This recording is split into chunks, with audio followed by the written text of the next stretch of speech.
Hello welcome to రుత్విక్తో మమ్మీకి అండి. కొత్తగా మేము మా ఛానల్ని క్రియేట్ చేసుకున్నామండి. మమ్మల్ని కూడా ఎంకరేజ్ చేయండి.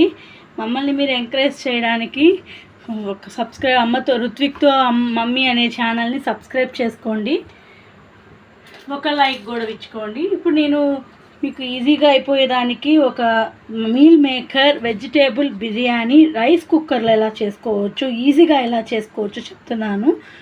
అందరికీ వచ్చి ఉంటుంది మ్యాక్సిమం, కానీ రాని వాళ్ళ కోసమని నేను చెప్తున్నాను.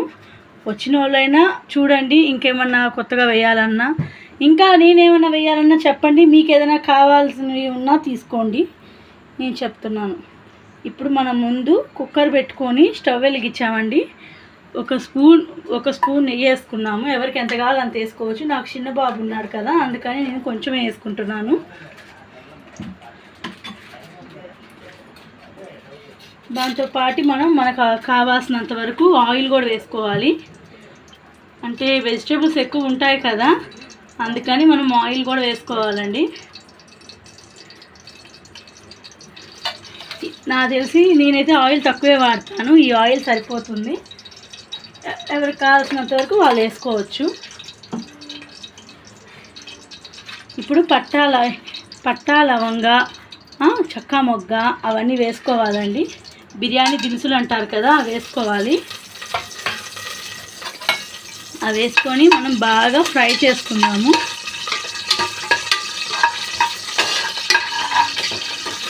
ఒక 2 మినిట్స్ ఫ్రై చేసుకుందాము.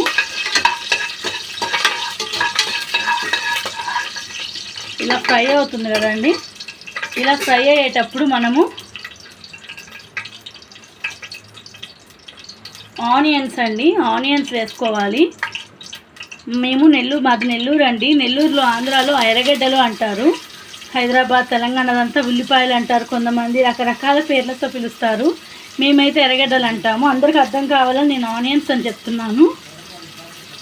ఆనియన్స్ వేస్తానండి. ఒక 2 ఆనియన్స్ వేసాను.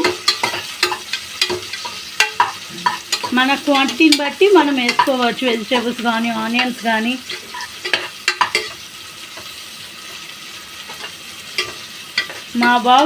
మా చిన్న బాబు పెద్దగా లైక్ చేయడండి మా రుత్విక్, అందుకని నేను కొంచెమే వేస్తున్నాను ఆనియన్స్, వాళ్ళకి ఇష్టమైనట్టు చేద్దామని. ఇలా ఆనియన్స్ బ్రౌన్గా వస్తాయి కదండి, లైట్ బ్రౌన్గా. అవి అలా వచ్చినప్పుడు మనము టమోటాస్ వేయాలి. టమోటాస్ కూడా ముక్కలు చేసుకొని 2 టమోటాలు వేయాలండి. మనకి ఫ్లేవరు బాగుంటుంది, టేస్ట్ కూడా బాగా వస్తుంది. కుక్కర్లో కదా మెత్తగా అయిపోతుంది అని అనుకోగలేదు. మనకు అవసరమైన రిజల్ట్స్ కరెక్ట్గా పెట్టుకుంటే బాగా మెత్తగా రాకుండా పొడి పొడిగానే వస్తుంది. చాలా బాగుంటుంది కూడా టేస్ట్. పిల్లలకి క్యారేజ్ పెట్టేటప్పుడు కానీ క్విక్గా అయిపోయే రెసిపీ అనమాట ఇది. ఇది ఇలా ఏగుతూ ఉంది కదా. ఇప్పుడు నేను వేరుశనగ పప్పులు వేస్తున్నానండి. మా ఇంట్లో వేరుశనగ పప్పుల్ని చాలా ఇష్టంగా లైక్ చేస్తారు, అందుకని నేను వేరుశనగ పప్పులు కూడా వేస్తున్నాను. ఇష్టం లేని వాళ్ళు ఉంటే